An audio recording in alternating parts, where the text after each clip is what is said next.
Deməli, hal-hazırda sizə Amerikada böyük bir stroy material mağazasına gətirib quraşdırdığım robotu göstərəcəm.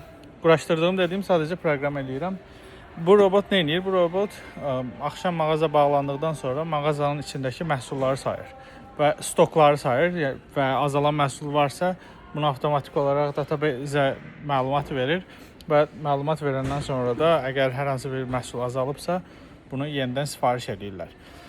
Bu normalda insan işidir və hal-hazırda bu gördüyünüz Simba robot görürsünüz. Belə bir robotdur. Elektrikli süpürgəyə oxşuyur, amma otaqları gəzir. Otaqları dediyim, yəni bu mağazanın içini gəzir bu şəkildə. Belə böyük mağaza gəzir, məhsulları stokluyur. Bir insan əməyi artıq azaldı.